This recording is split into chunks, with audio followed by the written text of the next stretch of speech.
نظام بطولة كأس عاصمة مصر أو كأس الرابطة المسمى القديم لها دلوقتي بقى اسمه كأس عاصمة مصر. عملوا نظام جديد زي بطولة الكونفدرالية أو دوري أبطال أفريقيا. نظام جديد وفي تكافل فرص كتير، تكافؤ فرص كتيرة. فإن شاء الله البطولة دي هتبقى إن شاء الله قوية جدا. هم عاملين البطولة طبعا من 21 فريق اللي هو الفرق الدوري العام. طبعا 21 فريق عاملينه من 3 مجاميع، كل مجموعة فيها 7 فرق.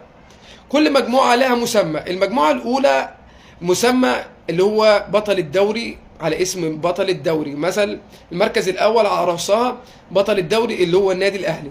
طب مين كان وصيف الدوري؟ هو نادي بيراميدز، فهو على رأس المجموعة الثانية. طب مين اللي كان في المركز الثالث في الدوري؟ كان نادي الزمالك، وهو فعلا على رأس المجموعة الثالثة. هم دوم الثلاث مجاميع، وعلى رأسهم الأهلي وبيراميدز ونادي الزمالك. طبعا المجموعة الأولى فيها الأهلي وسيراميكا كليوباترا وفاركو وطلائع الجيش وإنبي وغزل المحلة والمقاولون العرب. دي المجموعة الأولى اللي على رأسهم النادي الأهلي اللي هو بطل الدوري. طب مين المجموعة الثانية اللي هو على رأسها بيراميدز؟ بيراميدز والبنك الأهلي وبتروجيت والجونه ومودرن سبورت والاسماعيلي ووادي دجله. دي المجموعه الثانيه في البطوله. طب المجموعه الثالثه هي نادي الزمالك. طبعا نادي الزمالك كان في المركز الثالث في الدوري الماضي، فهو على راس المجموعه الثالثه.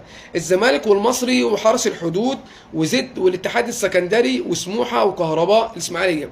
كل مجموعه فيها 7 فرق. طبعا المجموعه دي كانت بتتعمل فعلا السنين اللي فاتت عادي، ما فيش مشكله. هي الفكره في دور ربع النهائي ونصف النهائي في البطوله هو اللي اتغير. كان الاول في البطوله دي دور الربع النهائي ودور ربع النهائي ونصف النهائي اللي بيتهزم بيطلع على طول من مباراه واحده. المره دي هيبقى ربع النهائي هيبقى فيه ذهاب وعوده. يعني طب اللي هيصعد من المجاميع ايه؟ اللي هيصعد من 3 مجاميع اللي هم 21 فريق، هيصعد من كل مجموعة الأول والوصيف أو الأول والثاني. من كل مجموعة بقى 6 فرق، ال3 مجاميع في 2 ب6 فرق. هيطلع بقى فرقتين أحسن توالت من ال3 مجاميع، هيطلع فرقتين أحسن توالت، هيبقوا يوصلوا لكام؟ ل8 فرق. هو دور ال8 أو دور ربع النهائي. طبعا هيبقى ربع النهائي ده هيبقى ذهاب وعودة، مش هيبقى مباراة واحدة، هيبقى ذهاب وعودة.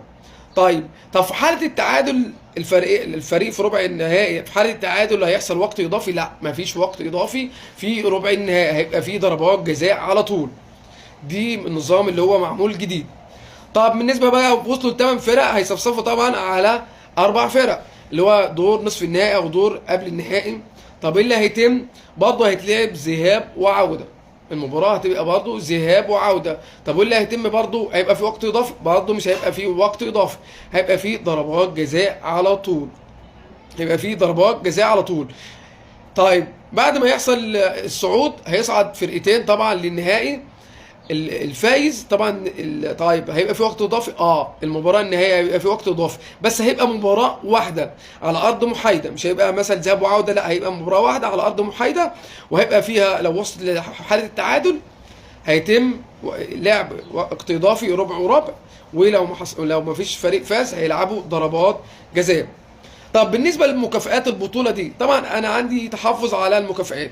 والمكافآت بيقول لك البطل هيبقى ياخد 10 مليون جنيه. طيب الوصيف او الثاني هياخد 4 مليون. يعني اللي فايز هياخد 10 مليون والثاني هياخد 4 مليون. فرق كبير، يعني فرق كبير، يعني بين الاول والثاني 6 مليون، كبير قوي. طب المركز الثالث هياخد 2 مليون. يعني فرق المركز الاول بينه وبين الفرق المركز الثاني 6 مليون، والمركز الثاني والفرق من المركز الثالث 2 مليون. طب المركز الرابع هياخد كام؟ المركز الرابع هياخد 1.5 مليون.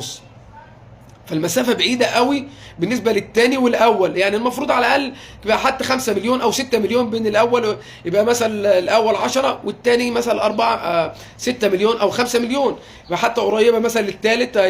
الثالث ياخد مثلا 3 مليون، الثاني ياخد 2 مليون، يعني حتى تبقى قريبه مسافه. بس هم حاطين 25 مليون للبطوله.